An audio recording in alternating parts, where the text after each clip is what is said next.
Good evening, everyone. We greet you this evening and thank you for joining us for another update in the COVID-19 situation in Barbados. This evening, we have the Attorney General, the Honorable Dale Marshall, and Dr. Anton Best of the Ministry of Health and Wellness. The Attorney General is going to take us through the most recent directives, or the current directives. The Prime Minister spoke last evening, and there seems to be a little lack of clarity as to what happens over the course of the next few days, and therefore we want to make it clear for you what happens at the private level, what happens at the public level, what happens at the commercial level, and generally what is expected of us as we go into this next phase. We had the pause, we had the stop, and now we've got some movement, and the Attorney General is going to explain what that is. Dr. Best will take the questions of the media, but he is going to take us through the latest information on the health data in relation to COVID-19. So I turn immediately to the Honorable Dale Marshall, Attorney General of Barbados. AG. Thank you very much, Liz, and good evening, Barbados. I'm happy to be able to speak with you this evening. You will know that the Prime Minister did indicate that I would be speaking on Saturday night. Unfortunately, arising out of the Prime Minister's address last night, some Barbadians seem to feel or believe that the measures that she announced last night came into effect immediately. And that is largely why I've been asked to bring forward this address so that we can get things in perspective and to make sure there's no confusion. So the first point I want to make is that the current directive under which we are operating ends on February 28th at midnight. So the current directive, with all of its restrictions, continues unabated until Sunday night. The measures announced by the Honourable Prime Minister will take effect from the 1st of March and will run for a 2-week period until the 14th of March.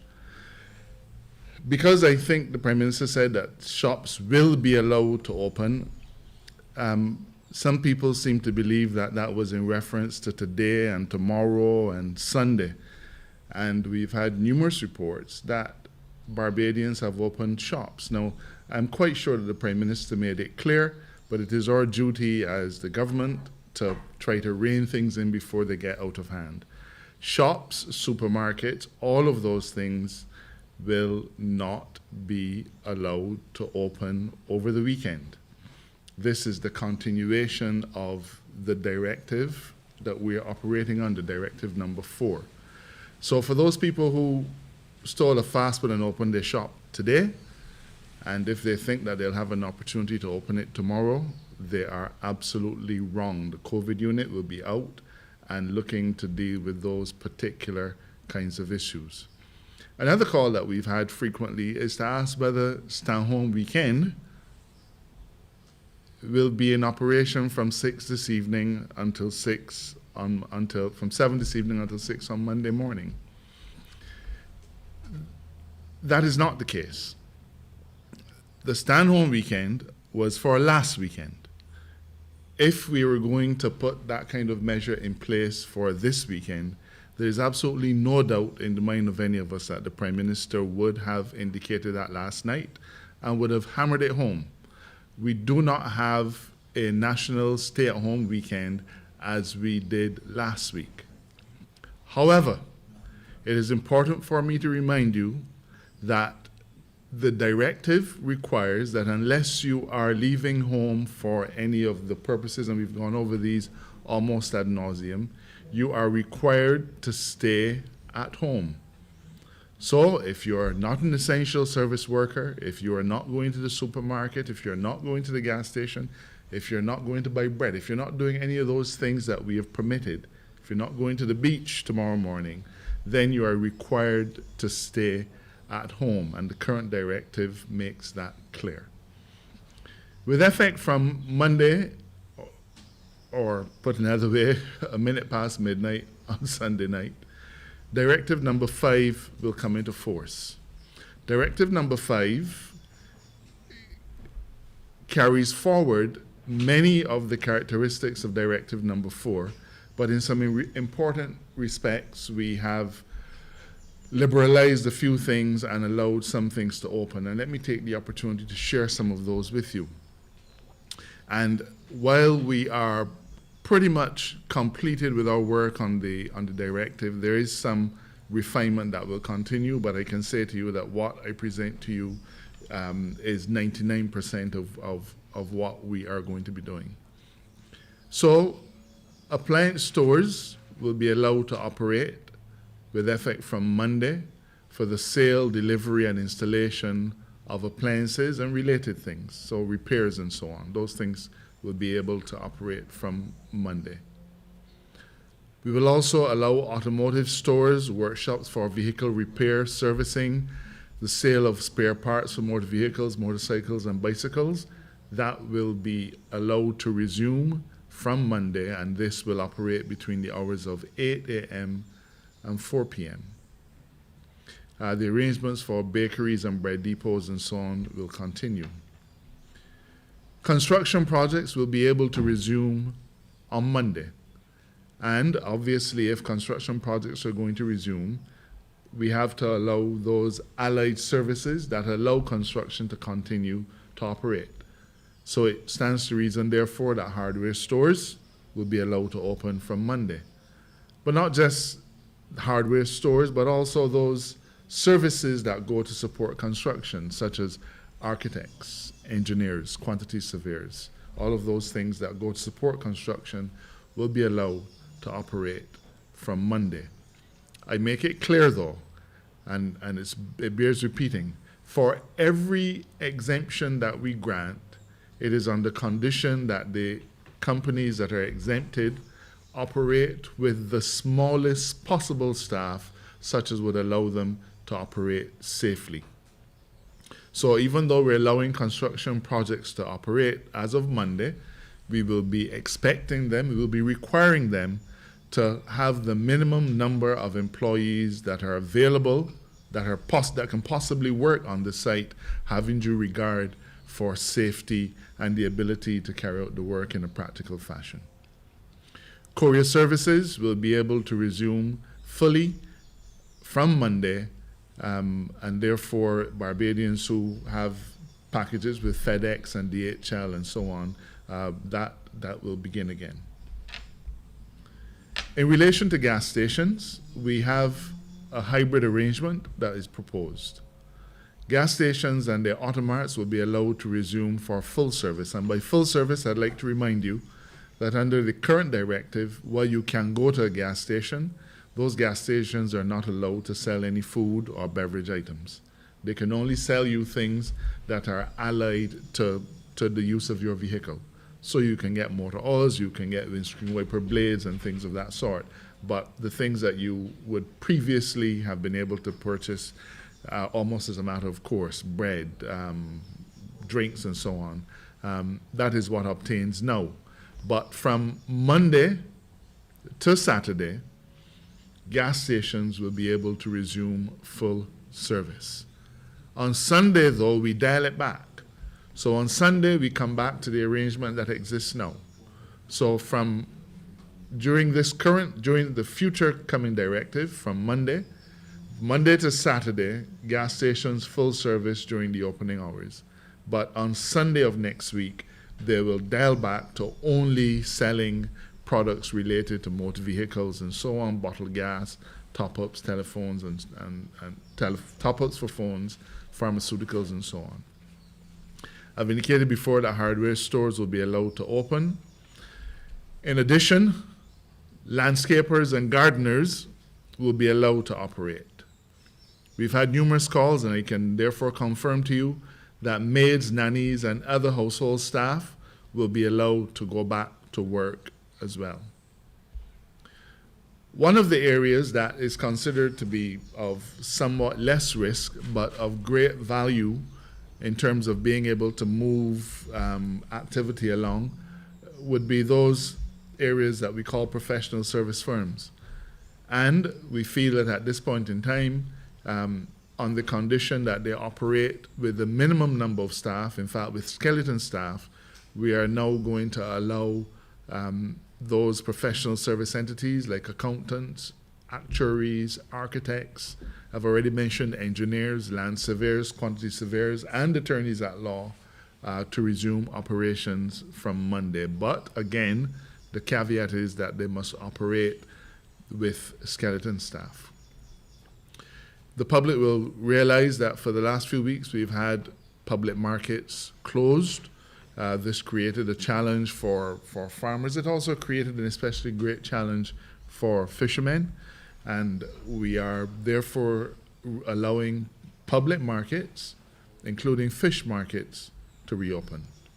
And of course, everybody has been asking, what about fishermen? As I said, we have allowed fish markets to reopen, so it bears very little explanation to say that fishing as a profession and as a way of supporting your families will be able to operate as the owners of boats and so on require. In relation to restaurants, restaurants will not be allowed in-house dining. They will only be able to operate for curbside pickup, drive-through, or off-site delivery of meals. I'm sure that's good news for some Barbadians, but not available for in-house dining. Bars are not allowed to open. Bars are not going to be allowed to open. Supermarkets, mini marts, corner shops, village shops, rum shops, they will all be allowed to operate on a daily basis.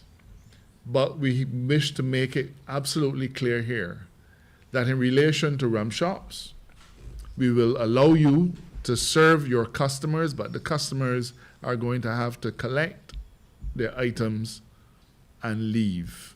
So while you'll be allowed to open, you will not have the opportunity to facilitate the kind of gregarious behavior that Barbadians are known for. So unfortunately, you will simply not be able to have the game of dominoes and cards and so on that we so much enjoy. So the good news is, for those of you for whom it is good news, rum shops are allowed to open, but not for sit-down consumption. You can pick up and then go on your way. Tradesmen, carpenters, plumbers, all those things will be allowed to work as needed.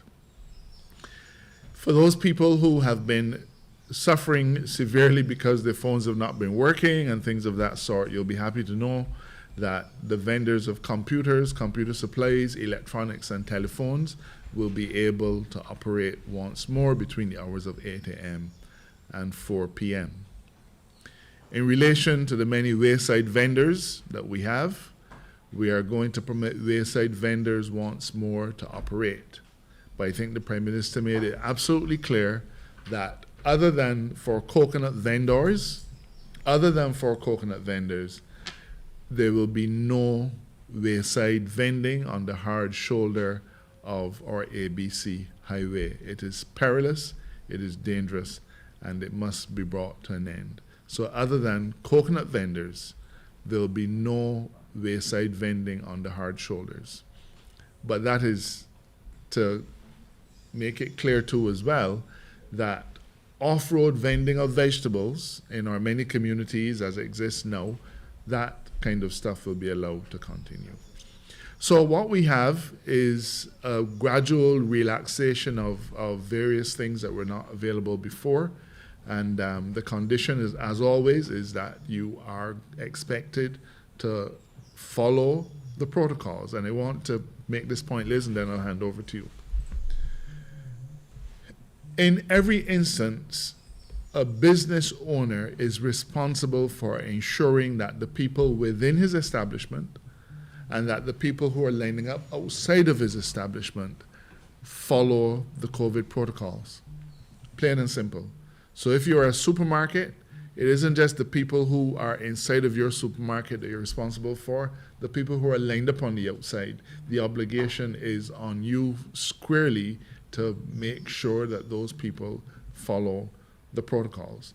If they don't follow the protocols, the liability is yours and your establishment can be closed. My final word is that the COVID unit will be out in force over the next 2 weeks. They have been out in force before, but we are supplementing the manpower resources so that we can have as many people on the ground monitoring how Barbadians behave as possible. And as the Prime Minister has said again and again and again, based on how Barbadians behave, deal with each other, respect the COVID protocols, operate with a sense of propriety and wisdom, we would be able to decide what happens after that. But the caveat is always there that should Barbadians not follow the protocols, not follow good sense, then we will have to take things into our own hands and tighten up once more. And we know that none of us want that to happen. Liz, I hand over to you. Attorney General, there are some questions coming in that I'm going to put you. What about bread vans? And what about insurance companies and insurance brokerages? In relation to bread vans, we are going to allow bread vans to operate. There's no issue there. Bread vans are going to be allowed to operate. But from the very outset, the complaint that was made had to do with people congregating en masse around the outside of the bread van. And we are asking you, and again, I've made it clear that the operator of the establishment is responsible for the people lining up on the outside. So people who are operating bread vans have a legal obligation to make sure that their customers line up and follow the COVID protocols. So just because you're not operating in a building with 4 walls and so on, doesn't mean that you are relieved of that obligation. So bread vans, just like bread depots, will be allowed to operate, but in the event that the individuals are not following the protocols, we will shut them down, regrettably, in exactly the same way as we've shut down businesses. In relation to insurance companies, we have not at this point allowed insurance companies to reopen, but from our intelligence, most of the insurance companies, if not all, are accepting payments through Sure Pay and salary deductions and things of that sort, and therefore we don't anticipate that at this point in time there's going to be any major disruption to how insurance companies operate. We do know that Barbadians want to make their payments face-to-face, but we have absolutely acceptable alternatives. We can make our payments through banks and so on. So there are alternatives that are available, and we encourage Barbadians to work with the insurance companies in exploring those alternatives. I have an eagle-eared, I know there's eagle-eyed, but I'm saying eagle-eared, person who is saying that, would you kindly clarify whether supermarkets are going to open tomorrow? The person said that they think you said that you can leave your home to go to the supermarket. Maybe or maybe not leave our homes to go to the supermarket. Let's make it clear. We are under Directive number 4. And under Directive number 4, supermarkets and mini-marts are only allowed to open Monday to Friday. Directive number 4 ends on Sunday night. So that with effect from Monday 1st of March straight through to the 14th of March, supermarkets will be able to operate as they operated prior to the curfew arrangements. Some of them would have closed on Sundays, some of them would have opened on Sundays. We are allowing supermarkets and mini-marts that flexibility during the period of the 1st March to the 14th of March. So if I misled you by saying that people will be allowed to go to the supermarket on Sundays, it was no reference to this Sunday, but Sunday of the following week. AG, I think that everybody in Barbados must have my phone number, so I have a plethora of questions. Although, okay, so what about car rental services? Do they fall into the general? into the general So- umbrella of. So I think perhaps the easiest way of saying it is this. In terms of preparing the directive, you would appreciate it is infinitely easier to say those things which you are allowing to open than to say those things that you're prohibiting. In our society, people like to know that you say what you cannot do. But for the purposes of a directive, we have thousands of different kinds of businesses in Little Barbados. So it is easier to craft a directive and to express those things that are specifically allowed. If you have not heard your area of business mentioned here, if you've not heard the particular kind of activity mentioned here, then you are not allowed to open. So florists have written, are we going to be allowed to open? The answer is no, you're not allowed to open. Can he open his church office? We have stipulated in the directive that churches are allowed to open for the purposes of worship, and we've stipulated the number. Just like every other enterprise in Barbados, churches are going to have to find different opportunities to service their congregation. But the face-to-face interaction that might happen in a church office is not going to be permitted. You're going to speak now? Dr. Anton Best. Thank you, Ambassador Thompson. My duty is relatively easy compared to that of the Attorney General's this evening.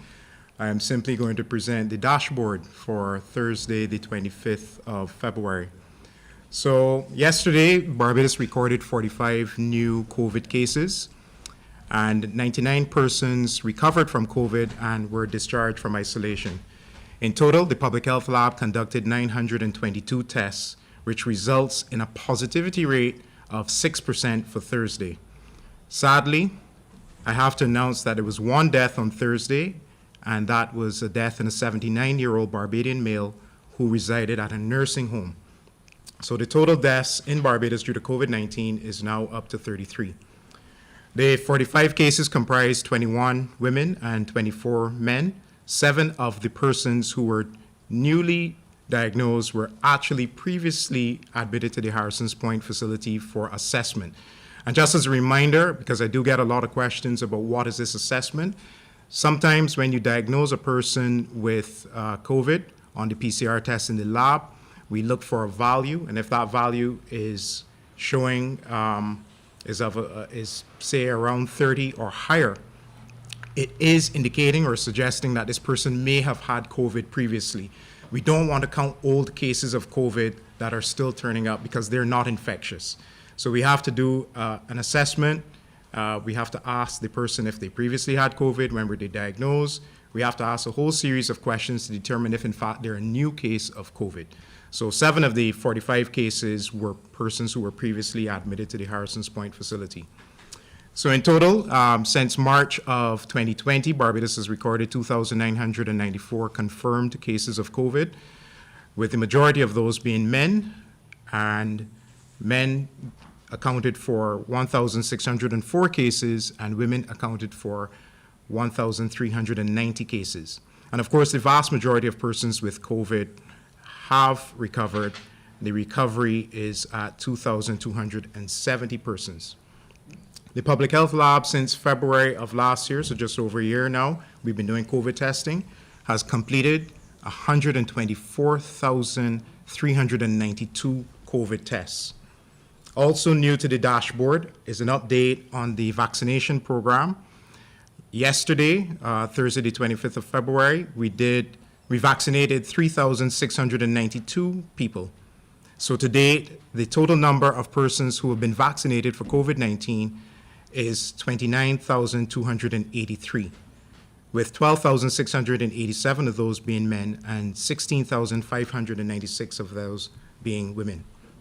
Ambassador Thompson, if I may, I'll just add a little bit of context to what the Prime Minister said yesterday in her speech when she was talking about the overall trends.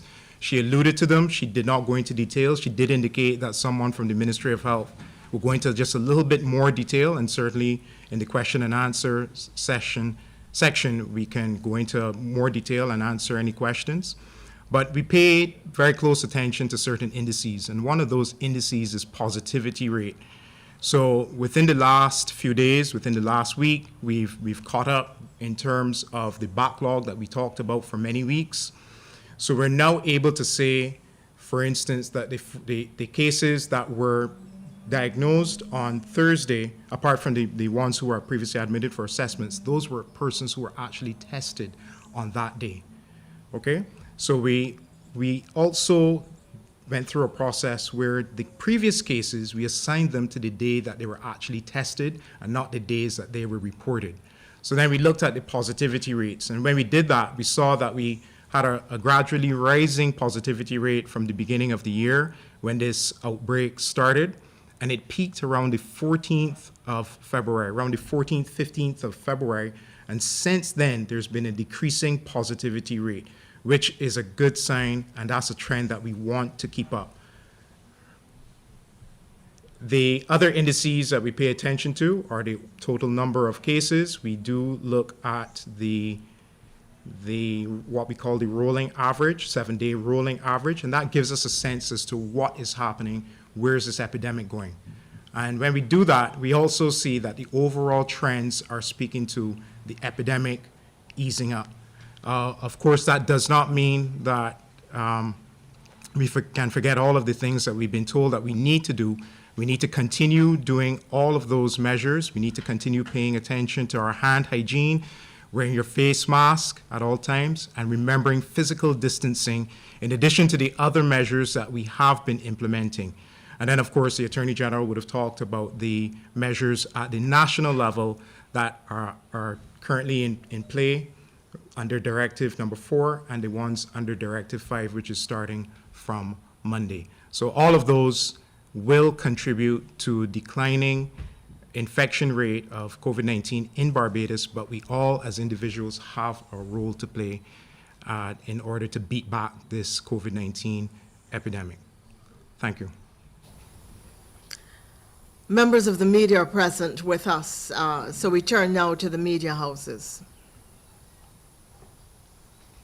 Yes, good evening, Ambassador. I wanted to ask the AG a question regarding from Directive number 5 in going forward from Monday, the 1st of March. 7 p.m. to 6 a.m. curfew still applies. Therefore, supermarkets, hardware stores, and other entities, what time does staff, in other words, what time is the accepted close off for those stores to allow the workers to get home for 7 o'clock? That time will continue as it is now. So that time is currently 4 p.m. And we consider that 4 o'clock shut-off time would allow enough time for sanitizing, cleaning up, and so on, and then to allow workers to be able to get home without too much haste before 7 o'clock. And let me, now that you've taken me back to hours for supermarkets, and I did say at the beginning that we're 99% of where we need to be in terms of the directive, and I'm being reminded that in yesterday's press statement, the Prime Minister insisted that on the 7th day shall they rest. Therefore, the directive will reflect that on Sunday, supermarkets, mini-marts, and those other establishments will be closed. So please make note of that. The directive will say, instead of supermarkets and so on being allowed to open daily, it will say that they will be closed on Sunday. Yes, good night, AJ. Since the introduction of the Directive 4 and government's warning of a zero tolerance approach during that period, could you give us an assessment regarding the compliance, based on your assessment, of course, of Barbadians during the last 11 days? And I also have a question for Dr. Best. Now, the Prime Minister would have stated, and you would have alluded to it as well, in announcing the partial reopening of the economy, that the COVID-19 matrices are not where they're supposed to be. The positivity rating as of today was still at 6%. Now, how do you foresee us getting the numbers and the trends in the right direction now that we are having less restrictions? And I have a follow-up question for Dr. Bess after that one as well. Well, if I can go first, how Barbadians operated under the directive for the last 11 days. I believe that the work of the COVID unit has been responsible for making it quite clear to Barbadians where the administration stands on the issue of breaching directives. And I therefore am satisfied that Barbadians have by and large been compliant. In instances, there have been some people who show a callous disregard for their own safety and a callous disregard for the safety of the individuals with whom they come into contact. But that has been the very, very, very, very few Barbadians. So I'm satisfied that they have operated largely in compliance with the directives.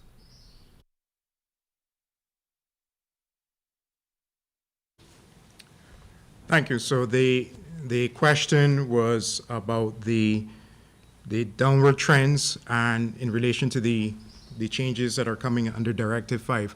First of all, let me make a slight correction. Somebody pointed it out to me that the positivity rate is actually 5%. I made an error when I said 6%.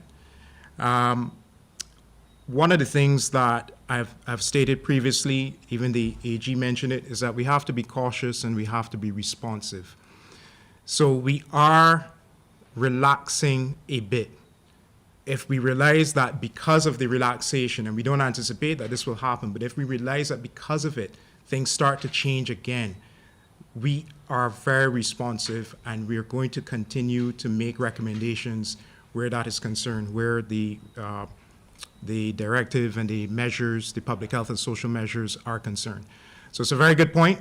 One thing I will state is that it may not be very sustainable to continue what we've been doing under Directive 4, but we in the Ministry of Health have made the recommendation that there can be some relaxation, and that is why the measures that are being implemented are very cautious. But I stress that we will also be very responsive to the indices that we are paying close attention to.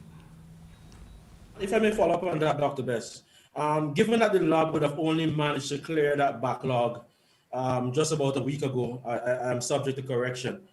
Had enough time passed for an accurate assessment of the trends with those current numbers? I did mention it in my opening remarks that what we did is we went back and reanalyzed the data. So previously, as you remember, when we were presenting the dashboard, we would have given you the numbers for that day. But it was clear that with the backlog, some of the positive cases that we had identified were actually tested, not necessarily the day of reporting, which is usually the 24 hours before, but on previous days. So we've cleared the backlog. And so what we've done is the previous cases that we had diagnosed, we've assigned them to the days that they were tested. So that is how we're able to get accurate and realistic positivity trends for the analysis that I mentioned.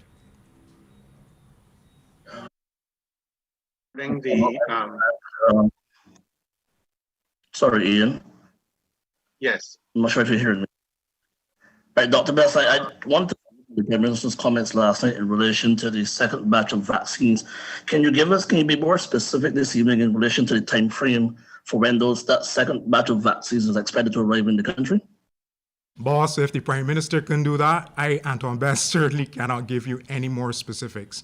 And the reality of the situation is it's a dog-eat-dog world out there, and we are fighting to get vaccines. We're doing it as a country, and we're doing it as part of CARICOM. And the Prime Minister explained that in great detail yesterday. So there's no more that I can add to that. Yeah. Good night.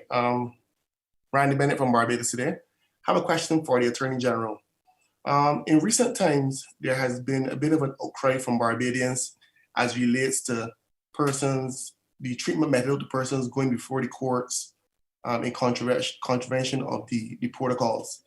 We would have seen some Barbadians being remanded to prison, and subsequently some lawyers also came out and spoke on the issue and they felt that it was a bit, that the legal system was being a bit heavy-handed on Barbadians who were found in breach of the protocols. I just wonder your opinion if you think that Barbadians who appeared before the court, some of them were first-time offenders, do you think that they were being treated fairly? I think that in many of these fora, I've reiterated the basis on which our doctrine of separation of powers sits. The judiciary is responsible for hearing cases and determining sentences. The legislature, that to which I belong, will have enacted a statute, and the executive will have set out what the maximum penalty is. And that's all we do. We determine what the maximum penalty for any offense is. A judicial officer, whether it's a magistrate or a judge, hearing the facts, if the person is convicted, will then make his own judgment, his or her own judgment, as to what sentence is appropriate. If an accused and his attorneys are dissatisfied from the point of view that they consider the sentence to be excessive, then there are clear mechanisms in law. You can appeal. And the appeal court, as it did only this week, severely cut back on a sentence that was imposed by a magistrate. That is the job of the appeal court. As Attorney General, therefore, I reiterate that I have no view to express on whether the individuals who go before the courts are treated fairly or unfairly in relation to the sentencing. Justice is blind, so every Barbadian who goes before the court is treated fairly unless the Court of Appeal determines otherwise. But I regret that I'm not going to be drawn into a debate on whether a sentence was excessive or a slap on the wrist. Those are not matters for the executive or for the parliament. Those are matters for the judiciary. Yes, good night again, Dr. Bess. Can you tell us if there are any more cases of Missy? And also, additionally, could you give us an update on the numbers in the primary and secondary care facility at Harrison Point? Right. So last week, Monday, during the press conference, actually, we would have reported that we had one case of a 9-year-old with the condition that you just referred to, Miss C. We have not had any additional cases. I need to remind you that it's a very rare condition, and we're learning a lot about it. But what we can tell you is that it is rare and it is associated with COVID-19 infection. Unfortunately, you're asking about the trends in the isolation facilities, and I did not arm myself with that information prior to coming here this evening.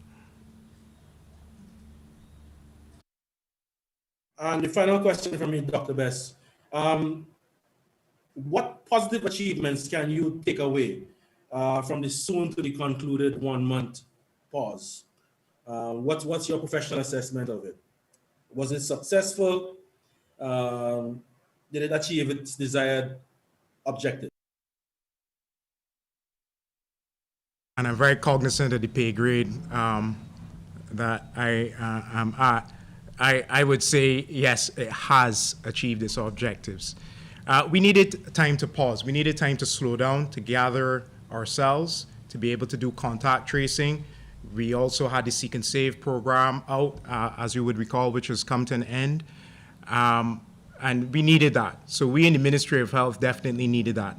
We also needed to stop the rise in the incidence of COVID-19. And we have achieved that. Of course, we would have wanted to see a greater reduction in the incidence, but understand that we are dealing with a very vicious strain of COVID-19, one that we did not have to deal with last year. It is far more contagious. So therefore, that would explain why we're seeing the kind of numbers that we're seeing now compared to the first outbreak and the first wave. We didn't see those kind of numbers previously. So yes, from a public health perspective, we have achieved our objectives. And another question for the Attorney General, because until any of my colleagues want to chime in terms of the relaxation of the measures at this moment. You mentioned that the supermarkets or businesses that are open are responsible for ensuring that persons are in keeping with the protocols. Is that enshrined in Directive 5? And could you give us an idea what type of, besides having their businesses closed, what other type of recourse is available to the COVID unit or police in that regard?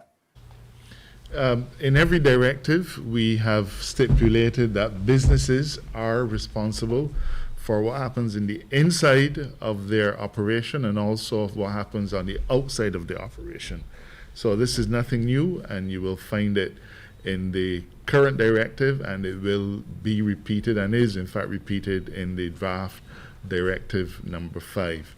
I'm not quite sure that I understand your second question. Are you asking whether the COVID unit or the police have law enforcement powers where individuals do not ensure that people follow the protocols? That's correct, sir. But that is what they do every day. Every time the COVID unit shuts down a place that should not be open or shuts down an operation where the people are not following protocols, every time the police do it, they're doing it precisely in the exercise of that power. So there's no doubt in my mind that they are fully seized of the authority to do so. I just want to get some clarity from Dr. Best in relation to the positivity rate. You said at present, up to last week, the positivity rate was an average of 5%. What for the health authorities would be an acceptable positivity rate? Can you bring some clarity to that? Sure. So the benchmark that we're working towards is under 5%. I think you may have misunderstood something I said. I didn't say last week, if that's what I heard you say. I said for the 25th. We simply worked out what the positivity rate was. Right. The daily positivity rate would be what, right? Right. So the positivity rate based on the dashboard numbers is currently at 5%. And the benchmark that we want to get below is 5%. And we want to keep that there.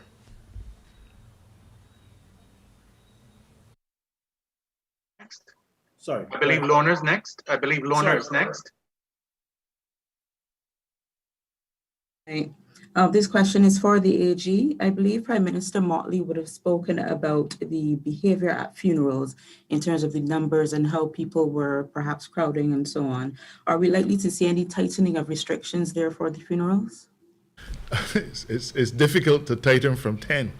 The current restriction will continue into the next directive, and therefore in relation to churches and other places of worship, for services, 10 individuals, for funerals, 10 mourners, plus the officiant and necessary staff and so on. So those arrangements in respect of churches that we're operating under now will continue into the next directive. And the truth is, the Prime Minister is 100% correct when she says that even though there's a restriction of 10 people, many people are assuming that because the funeral goes straight to the graveyard, and they're outdoors, that they can then have a larger number of people, which is not the case at all. In fact, the COVID unit has had to respond to funerals to try to bring some semblance of order and to ensure that they comply. It's a difficult time, we understand, for mourners, but we have to plead with them, please allow us to get through this. And when the numbers get down, then there'll be an opportunity to relax that particular restriction. But for the moment, I'm afraid it continues.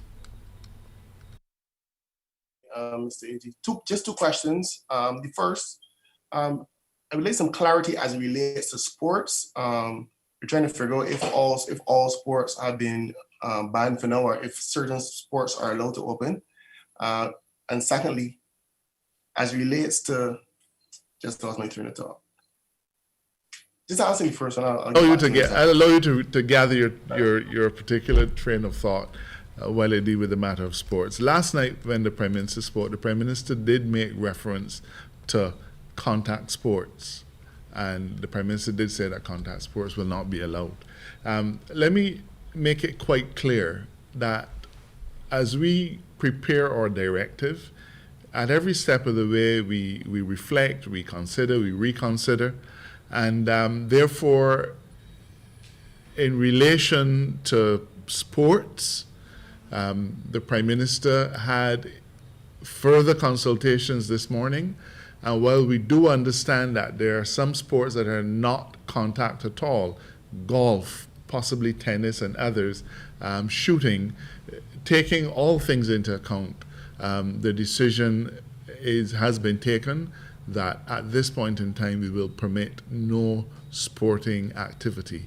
So no sporting activity as is restricted now will continue into the new directive, notwithstanding the fact that the Prime Minister did say contact sports. As I said, we are consulting at every step of the way, and therefore, upon engaging in further consultations this morning, the Prime Minister felt it best to go with a total prohibition of sporting activity during the coming 14 days. Okay. Remember the second question. Obviously, shops, small shops and stuff were allowed. They were given a subsidy from government during the lockdown. When the new directive starts on Monday, obviously those shops are allowed to open, but barbers, hairdressers, they are still to remain closed. Is it government's intention to continue to give those businesses which are closed a subsidy going forward until they're allowed to reopen? Parameters that have been set for the subsidy are clear. They're dealt with not through the Office of the AG, but through Minister Simmons. And I can say to you that at this point in time, any entity that currently benefits from a subsidy but is not allowed to open would continue to benefit from that subsidy. The Prime Minister has not indicated that that particular arrangement will be at an end. We want it to come to an end very quickly. We really want Barbadians to get back out to work and to start earning their own dollar. But the situation doesn't obtain. So my answer to you is, shops obviously would stop benefiting from the subsidy because they're allowed to reopen. To the extent that there are other enterprises that have been getting that subsidy but not allowed to open, then those arrangements would continue. I have a question. I'm not sure if the AG is able to answer it, but let me start off by saying I know that Light and Power and Water Authority follow the original directive from the Prime Minister regarding inability to pay utilities at this point in time, that there's supposed to be no disconnections. However, Digicel and Flow have been ruthless, and I can speak from direct experience. I want to know if there has been any renewal of prevention of disconnection of services from the telecoms sector. Let me say that I'm not aware of what you speak, but I accept what you say as being your perspective. Our experience in our first shutdown last year was such that the utility services cooperated with us and we asked them to forbear from cutting off services. In fact, you might remember that we even asked the mobile companies to give people additional data so that they will be allowed to have communications and so on. We have not officially sought those particular concessions during this renewed period of shutdown. And therefore, it would be left for those companies to use their feeling of obligation to the Barbadian society in which they operate and earn substantial revenue. But I'm not able, I have no recollection of us settling a position that we would ask those businesses to forbear. If it has happened, I apologize for not being seized of that information. And Thing did, but yeah. Go ahead, Cole. Sorry, you want to finish up, Ian? You can go ahead. Okay. Good. Question for Dr. Bess again.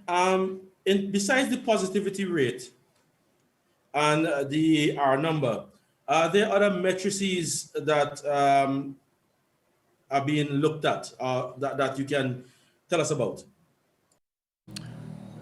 Sure. So I would have also mentioned the overall trends in terms of the number of cases. So what we do is we look at the 7-day rolling average. So we actually have a graph that looks at the last 7 days, what was happening, and that too is taking a downward trend, just like the positivity rate. There are other indices out there that you can look at, and we are looking at them. I don't have any additional information on those to present tonight, however. Positivity rate is calculated. I mean, it's an expression that we hear a lot these days, and people assume that it's a straightforward arithmetical formula. Is it? How is it done, please? It actually is. So all you need to do is to take the number of positive cases and divide it by the total number of tests over a particular period. So the positivity rate of 5% that was reported earlier was taking the 45 cases reported for Thursday and dividing that by 922 tests that were performed at the public health lab. We talked about the benchmark. I mentioned earlier about the benchmark of 5%. So World Health Organization does have a benchmark of 5%. They say if it's over 10%, you're in trouble. So this is something that we're learning about as we go in terms of what are the ideal metrics, what are the ideal indices, what are the ideal indicators. But this is one that is standard, that people are using and paying very close attention to, because it is a very good indication as to what is happening pertaining to your epidemic.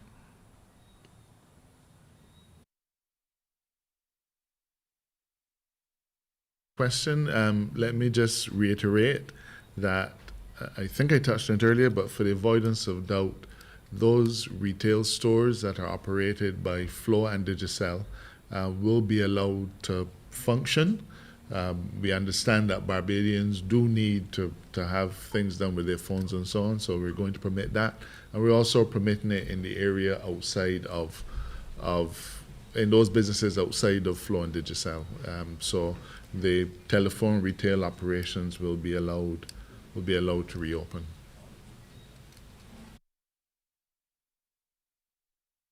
So there we are. I don't see any hands raised by members of the media.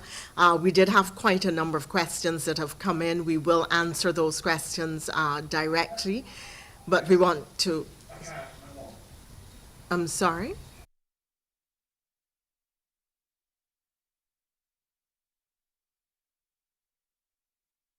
I thought that somebody was asking. Sorry, my computer actually just froze, so I apologize. Mr. Goddard? Yes. Okay, yes, sorry. Go ahead, please. Question for, my apologies. Dr. Bess. Kim. Dr. Bess, can you speak? Okay, I think I'm freezing again. Mr. Best. Dr. Best, can you Mr. speak Goddard, to sorry. the storage?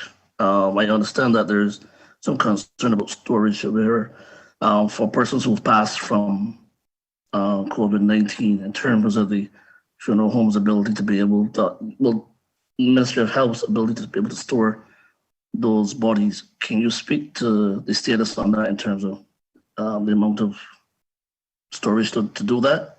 And secondly, we've been hearing a lot about, the Harrison Point facility being overcrowded and some persons who've been waiting a second test having to go back to the QEH pending the outcome of the second test. Can you confirm what's the status in those two situations? I don't have any information regarding your first query about storage of bodies. I am not aware that there's a challenge. Regarding your second question, you talked about a second test for persons at the Harrison's Point.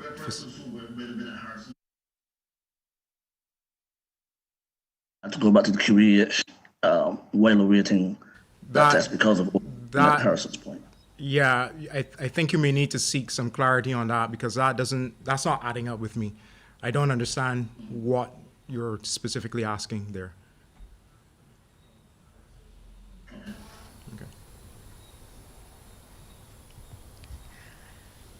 I'm just trying to ensure that nobody else's computer has frozen.